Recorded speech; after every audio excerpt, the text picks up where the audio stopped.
Bonjour les amis, aujourd'hui on va parler de l'actualité du football en général. Comment allez-vous arrêter Messi? Faites Valverde, je ne sais pas comment et même moi, je n'ai jamais pu l'arrêter lorsque nous nous sommes affrontés en club rire.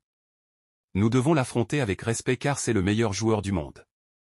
Warren Zaïre-Emery s'est montré sérieux et concentré, privilégiant principalement des actions en une seule touche, sans jamais chercher à en faire trop. Sa simplicité et son efficacité gestuelle ont perduré, à l'image d'un match avec le PSG lors de son premier entraînement en bleu. Une mère de famille brésilienne vivant en France sans papier réclame 368 000 € à Neymar pour travail dissimulé.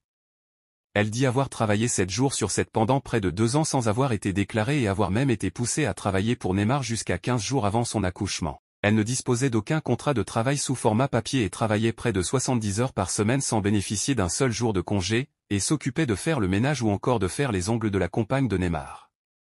Cette femme et ses 4 enfants sont aujourd'hui entre les mains du Secours populaire et d'une autre association brésilienne officiant en France.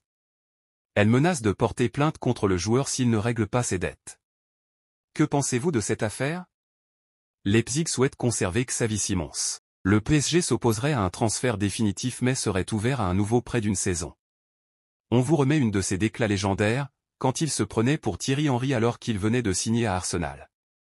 J'arrivais à l'entraînement et puis je voyais le King, Thierry Henry, arriver avec une voiture, mais putain, la voiture c'était un bijou et donc je me suis dit qu'il me fallait la même voiture coûte que coûte.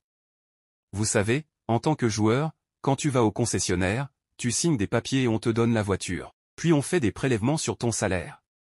C'est comme ça que j'ai réussi à avoir la même voiture que le King.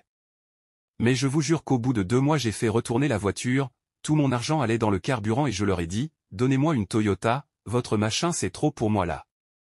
Quand je suis revenu à l'entraînement après ça, Titi m'a demandé, mais fiston, elle est passée où ta voiture? Je lui ai dit, grand, cette voiture là c'est pas à mon niveau. Nous voici à la fin de la vidéo. Je vous invite à lâcher le pouce bleu et à vous abonner.